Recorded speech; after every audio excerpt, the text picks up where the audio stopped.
మామూలుగా ఒక డిఫరెన్స్ అనేది లంసమ్ ఇన్వెస్ట్మెంట్స్ బిట్వీన్ ఎస్ఐపిస్ అంటే ఏం చెప్తారు? ఎస్ఐపి అంటే ఏంటంటే చిన్న చిన్న మొత్తంతో మనం ఒక పెద్ద అమౌంట్ని కూడబెట్టడం. 25,000 రూపీస్ చొప్పున ఒక 3 years 3 months పెట్టుకుంటే వెళ్ళారనుకోండి, అది ఎస్ఐపి. ఎలాంటి టైంలో ఇన్వెస్ట్ చేయాలి మరి? సో మార్కెట్ కనుక ఒక 10% లేదా 15% కరెక్ట్ అయినప్పుడు ఇన్వెస్ట్ చేయడం మొదలెట్టచ్చు లంసమ్. ఒకేసారి లంసమ్ ఫండ్ ఇన్వెస్ట్ చేస్తున్నాము అనుకున్నప్పుడు దాని మీద ట్యాక్సులు ఎలా ఉంటాయి? 1 year లోపల కనుక మనం కనుక విత్డ్రా చేస్తే 20% of the profit. Lump sum investments చేయాలి, సూటబుల్ గా ఉన్నటువంటి ఫండ్స్ ఏమున్నాయి మార్కెట్ లో? కన్జర్వేటివ్ మ్యూచువల్ ఫండ్స్ లేదా ఒక బ్యాలెన్స్డ్ మ్యూచువల్ ఫండ్స్ మీద వెళ్ళచ్చు.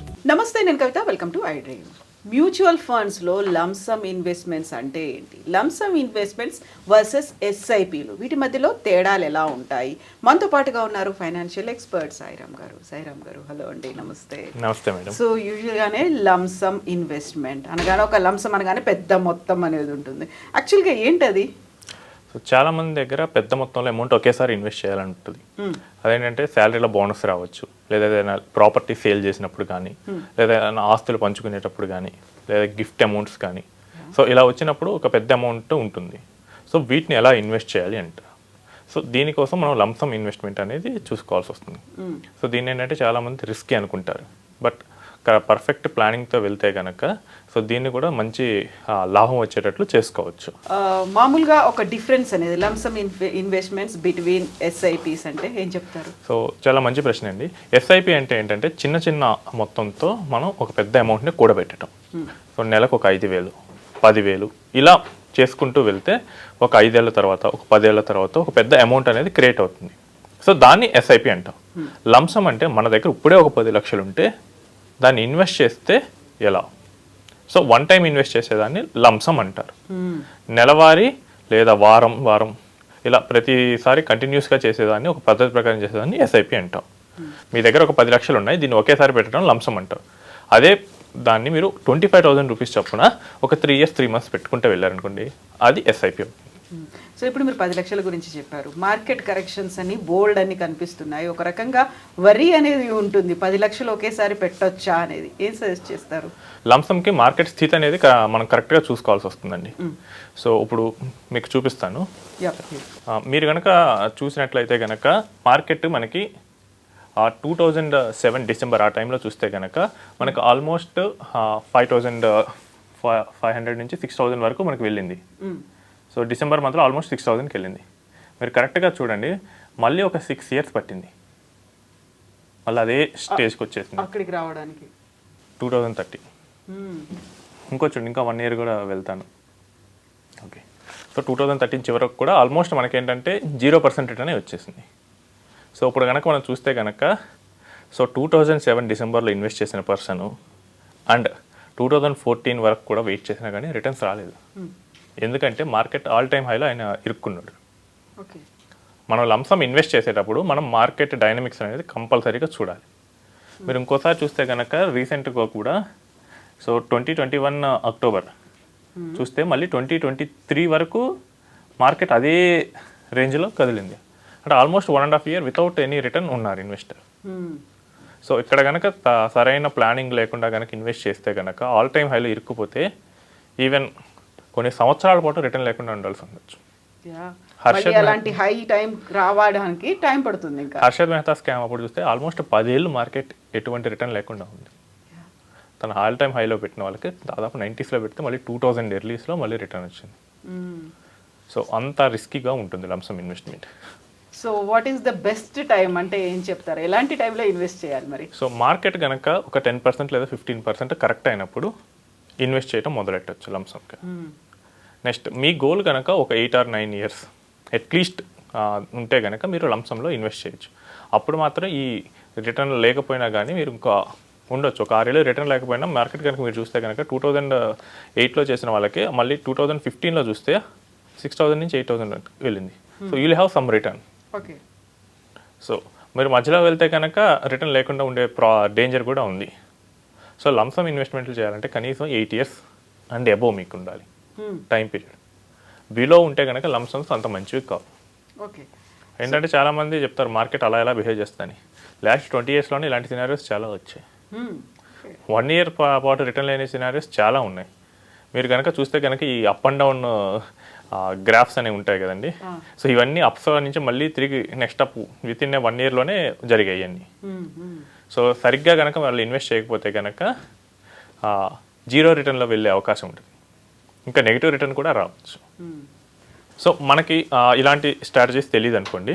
సో ఈ 10 lakhs మొత్తం ఒక డెట్ ఫండ్లో పెట్టేయండి.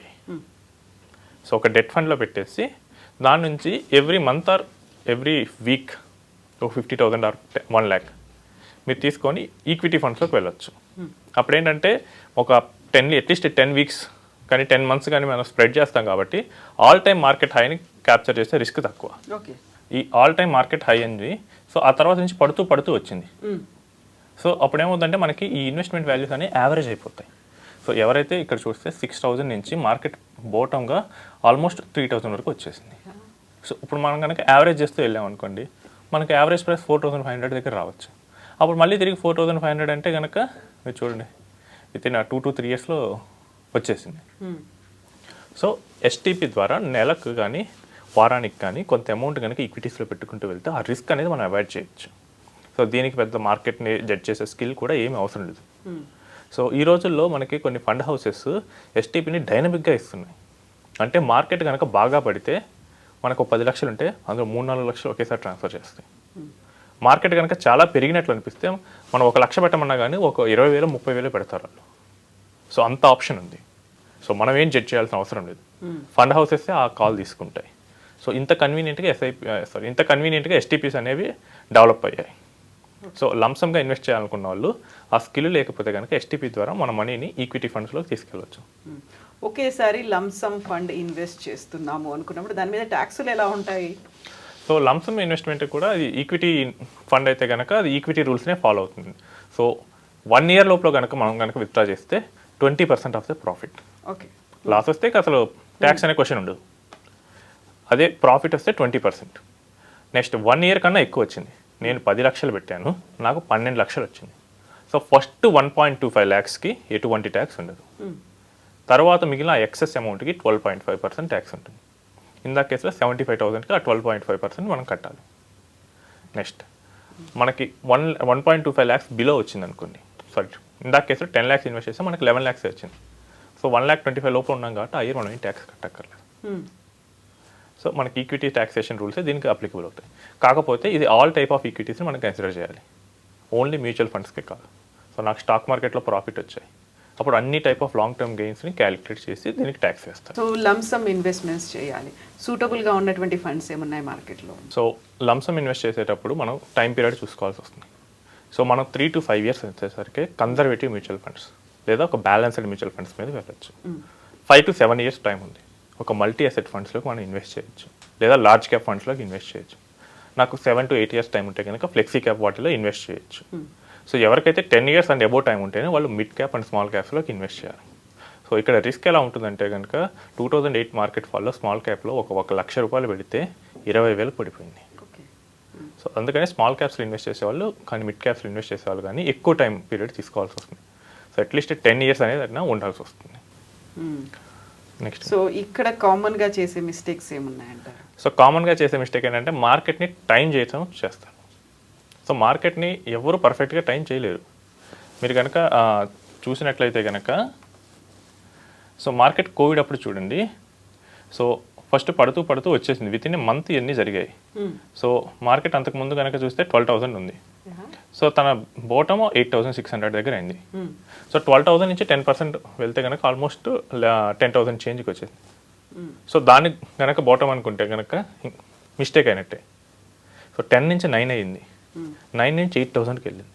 సో పర్ఫెక్ట్ బాటమ్ని ఎవరు క్యాచ్ చేయలేరు మార్కెట్. సో అలా ట్రై చేసి పెట్టిన వాళ్ళందరూ చాలామంది దెబ్బతిన్నారు.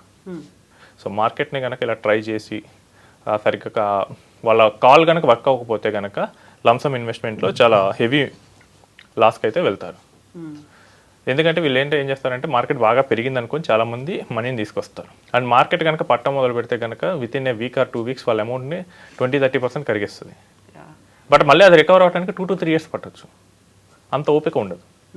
సో లంసమ్ ఇన్వెస్ట్మెంట్ ప్లాన్ చేసేటప్పుడు మనకు అసలు ఏది కరెక్ట్, నేను 3 yearsకి వచ్చాను అప్పుడు నేను స్మాల్ క్యాప్ పెట్టకూడదు, బట్ స్మాల్ క్యాప్లో ఎక్కువ రిటర్న్ వస్తుందని పెడతారు. సో సరైన ఫండ్ సెలెక్ట్ చేసుకోరు. నెక్స్ట్ టైమింగ్ అనేది రాంగ్గా చేసే అవకాశం ఉంటుంది. వాళ్ళు దేనికోసం వచ్చారు, వాళ్ళ టార్గెట్ ఏంటి, వాళ్ళు ఏ ఫండ్ పెట్టుకోవాలి.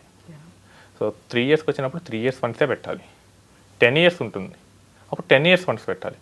మళ్ళీ 10 ఇయర్స్ కోసం వచ్చినప్పుడు 3 ఇయర్స్ ఫండ్స్ పెట్టినా రాంగ్ అవుతుంది. సో మన గోల్కి తగ్గట్టు, మన రిస్క్కి తగ్గట్టు ఫండ్స్ సెలెక్ట్ చేసుకోకపోవటం.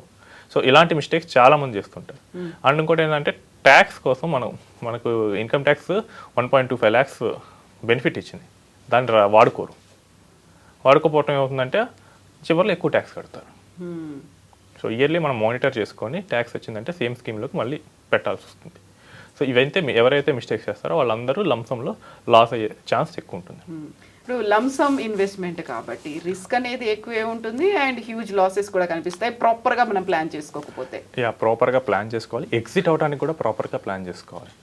చాలామంది ఏంటంటే ఎంట్రీని కరెక్ట్గా కనిపెడతారు, ఎప్పుడు ఎంటర్ అవ్వచ్చు అంటే చాలా సింపుల్. ఏముందంటే మార్కెట్ ఆల్ టైమ్ హై ఎంత ఉంది, so recent all time high 85,000, దాని నుంచి ఒక 20% మార్కెట్ పడిందంటే that's the best time to invest. So ఆ ఎంటర్ పాయింట్ని కరెక్ట్గా పట్టుకుంటారు, ఎగ్జిట్ పాయింట్ని పట్టుకోవడం చాలా కష్టం. మళ్ళీ ఇంకా పెరుగుతుందేమో అనేది ఉంటుంది, ఇంకా పెరుగుతుంది అనేది ఉంటుంది, ఇంకా ప్రాఫిట్ వస్తుంది. ఆశ అనేది డామినేట్ చేస్తుంది, ఎమోషన్ డామినేట్ చేస్తుంది. సో అక్కడ ప్రాబ్లం అవుతుంది. అండ్ ఇంకోటి ఏంటంటే ర్యాండమ్గా పెడుతుంటారు ఒక అడ్వైజర్ సపోర్ట్ లేకుండా. సో ఆ మిస్టేక్స్ అనేవి కనుక అవాయిడ్ చేస్తే కనుక మనం లంసమ్ నుంచి చాలా మంచి అమౌంట్ తీయచ్చు. సో నేను రీసెంట్గా ఒక అడ్వైజర్ని తో మాట్లాడుతున్నప్పుడు, సో ఆయన గోవా బేస్డ్ అడ్వైజర్. సో ఆయన ఒక క్లయింట్ గురించి చెప్పారు. సో 2007లో సో ఆయన ఒక 10 lakhs రూపీస్ని మ్యూచువల్ ఫండ్లో ఇన్వెస్ట్ చేశారు. ఇంకో 10 lakhs ప్రాపర్టీ ఉన్నారు. ఆ 10 lakhs ఇప్పుడు చూస్తే కనుక ఆల్మోస్ట్ 1,50,00,000 అయింది. ఆయన ప్రాపర్టీ చూస్తే కనుక 80 lakhs అయింది. సో ఏంటంటే మనకి ఆ 2007 ఇందాక చూపించాయి కదా, మార్కెట్ కరెక్ట్గా హైలో పెట్టారు. హైలో పెట్టినా కానీ ఇంత టైం ఉన్నాడు అండ్ ప్రాపర్ గైడెన్స్లో వెళ్ళాడు. అండ్ ఇంకొంతమంది ఏం చేశారంటే ఆయనతో పాటు పెట్టిన వాళ్ళందరూ మిగతా వాళ్ళు మరి రిటర్న్ రాలేదంటే వాళ్ళందరూ 2013 లోపలనే రీడీమ్ చేసుకున్నారని చెప్పాడు. సో సరైన గైడెన్స్ లేకపోవడం వల్ల కానీ, సరైన మార్గదర్శకం లేకపోతే కానీ ఈ లంసమ్ ఇన్వెస్ట్మెంట్ అనేది చాలా భయానకంగా ఉండొచ్చు. బట్ ఇవన్నీ కనుక ఉంటే, సరైన గైడెన్స్, సరైన స్ట్రాటజీ కనుక ఉంటే దీనంత మంచి దీనంత మంచి ఇన్వెస్ట్మెంట్ అనేది ఏది ఉండదు. మీకు కొన్నిసార్లు వితిన్ 10 years 10 times అయిన ఫండ్స్ కూడా ఉన్నాయి.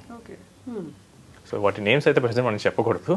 సో నేమ్స్ చెప్తే అన్ని అందరూ అయ్యే పెడతారు కాబట్టి 10 yearsలో 10 times అయిందంటే కనుక మీరు 1 lakh పెడితే 20 yearsలో 1 crore అవుతుంది, 100 times. సో ఇలాంటి ఫండ్స్ కూడా ఉన్నాయి. సో ఇవన్నీ ఏంటంటే మార్కెట్ టైమింగ్స్ నుంచి పెట్టి చేయాల్సి వస్తుంది. సో ఇవన్నీ అసెస్ చేయడానికే ఒక ప్రాపర్ గైడెన్స్ అని అయితే ఉండాలి.